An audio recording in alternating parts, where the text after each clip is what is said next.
We're joined now from Swansea by Will Powell. Over 30 years ago, Will's 10-year-old son Robbie died of a rare condition called Addison's disease. The diagnosis was suspected when Robbie first became ill, but no tests were carried out to confirm, and so the treatment that could have saved him was never administered. Will has fought tirelessly for an introduction of Robbie's Law, a law that would prevent hospitals from covering their tracks in the event of a fatal error or negligence.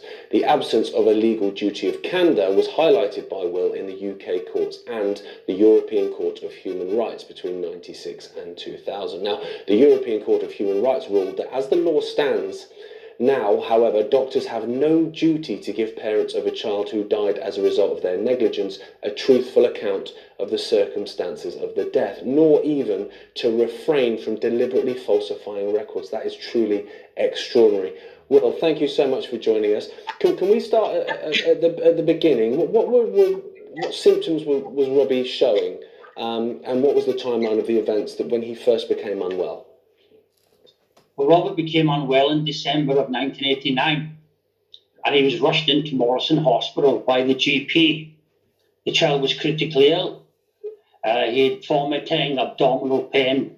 He was critically dehydrated. He'd lost approximately 25% of his body weight. He had an unbalanced electrolyte reading. They suspected he had Addison's disease, which is a disease that's treatable, but invariably results in death without treatment. The ACTH test, which would have confirmed the diagnosis, was ordered, but was never given, and neither my wife or I were informed that Addison's disease had been suspected or that Robbie needed the ACTH test. We were told it was gastroenteritis caused by a throat infection. That's extraordinary. So what happened then when you tried to get answers from the hospital about this? You know, when you were finally told that Addison's disease had been suspected, what was their reaction when you questioned them? Well, I was never told and only found out after Robbie died. But 4 months after the hospitalisation, in December of '89, Robbie was seen by 5 general practitioners on 7 separate occasions in the 15 days leading to his death. Almost a week before the child died, he couldn't stand unaided and had to be carried into one of the consultations. All these symptoms were consistent with Addison's disease, but unknown to us, the GPs had been informed that Addison's had been suspected, that Robbie needed the ACTH test, and had been instructed to refer Robbie immediately back to hospital. Unfortunately, they failed to do so until it was too late to save Robbie's life.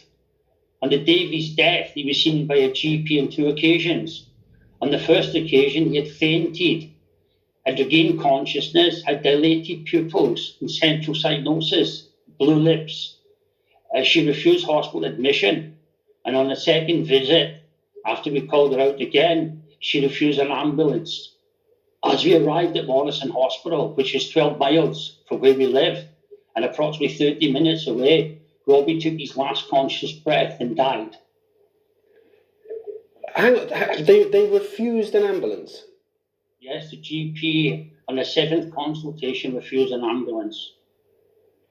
So this is a gravely ill 10-year-old boy, and the GP says no ambulance. This is beyond words. Is your case a rarity? Because obviously, since you're obviously campaigning for Robbie's Law, I'm assuming you're in touch with other parents. Is this something that's happened to other people? No, unfortunately, there's a culture of cover-up within the NHS throughout the UK, and it's also very difficult for anybody that complains to get truthful answers. Robbie's case proves that it's not only the NHS, but I've involved the police, the Crown Prosecution Service, the Welsh Office, the General Medical Council. All of them have played a part in the cover-up of Robbie's death. Are you at a point now where, you know, after 30 years, obviously the mistakes have been made. Unfortunately, they can't be unmade. Is it that it's not even the mistakes now that really eat at you, but it's the lies and the covering of tracks and the inability or unwillingness, basically, to be honest and admit fault? Well, the events do bother us to this day because Robbie shouldn't have died, and all we wanted at the beginning was for them to tell us the truth identify those errors, and ensure it never happens again. As for the cover-up, I promised Robbie on his deathbed, on the night he died, that I will find out why he died the way that he did. And I'll continue to do that until I take my last breath. Can we talk about the European Court of Human Rights? Because that quote that I said at the top of the interview about the fact that actually, hospitals have no duty to be honest, which is extraordinary to me, and the fact that they don't have a duty to not falsify records as well. Did that shock you to read that? Well, it did, because we could have settled Robbie's civil claim out of court in 1996. It was estimated at approximately £300,000, and that included psychological damage to myself, my wife, and for Robbie's negligence. But we refused to settle out the court and took it to the High Court, and they ruled that the doctors had no legal obligation to tell the truth. But what's interesting is that law has now been changed. Although there's no individual legal duty of candour on doctors, the Care Quality Commission have introduced a legal duty of candour for all organisations because of Robbie's case. Well, that's at least something positive that's come from it. But I'm thinking, this is an organisation, because it's not just one doctor. I mean, you said that there's 5 doctors in the weeks leading up. You've got the original doctors, the hospital, all the people that have seen Robbie, the original person that suspected Addison's disease. So that's a whole group of people. It's not just one doctor that's made a mistake here. There's a catalogue of errors. And what happened after Robbie's death is the GP came to our house to confirm what the coroner had said, that Robbie had died of Addison's disease. I read the medical record, and in the records it said information needs ACTH test, parents informed. The document referred to Addison's disease. And I asked, what the hell is this letter? We knew nothing about it. The GP said it was a hospital letter. I had the letter witnessed by a reverend 3 days later, which was only 6 days after death. But when I get the medical record 6 months later, that letter is missing. There's no reference in Robert's medical records, either the hospital or GPs, that Addison's disease was suspected. Right, that sounds very much like that's been taken out to cover tracks then. I mean, what are you doing now in terms of, obviously, because that law's been changed ever so slightly, where actually a body can now be, forced to be honest, even if the doctors haven't. So is it just a case now where you're like, no, I'm just going to keep going until individual doctors have to be honest? Well, I think doctors have to tell the truth, and they have to be accountable when appropriate. I mean, there's mitigating circumstances. It may be that the doctor himself or herself aren't directly responsible, that there's others involved through system failures. But unless we identify those failures and learn from them, the same mistakes will happen year in, year out, as is the case.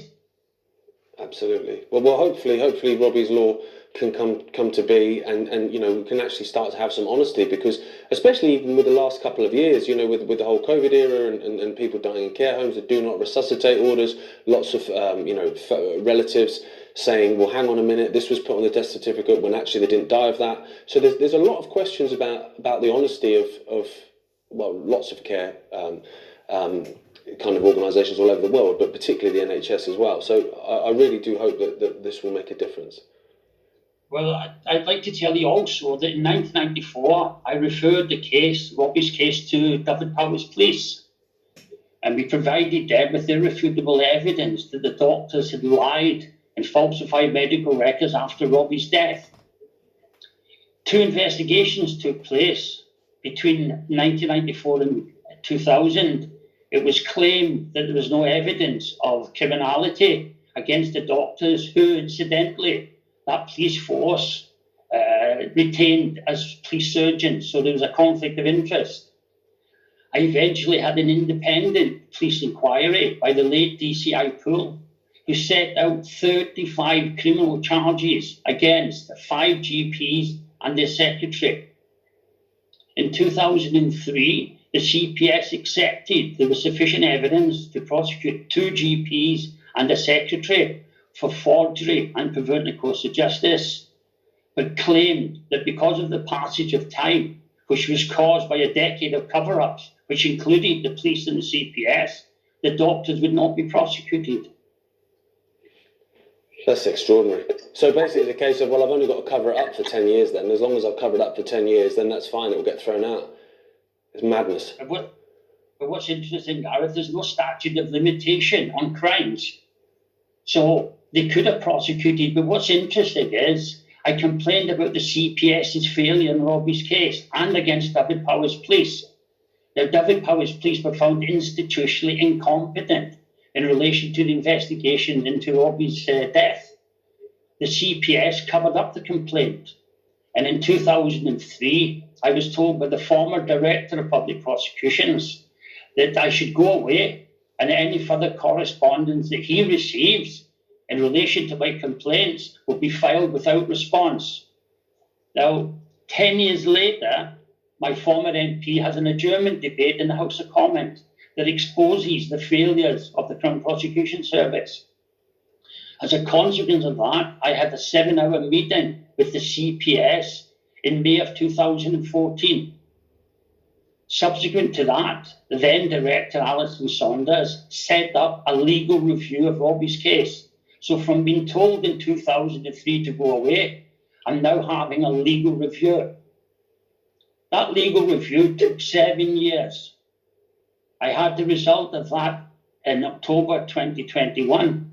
I've challenged the content of that report, and that's now been re-reviewed again and probably won't be done until the end of this year, meaning it's 8 years since a legal review was ordered by the director.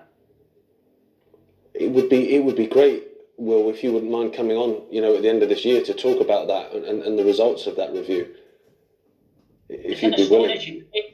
There's nothing like it, and I'd be happy to speak to you about it. But there isn't a case in this country with more documentary evidence of an establishment cover-up than Robbie's. It's all documented. The proof is there. All I need is someone with integrity to do something about it and give me the public inquiry that the Parliamentary Ombudsman has called for himself.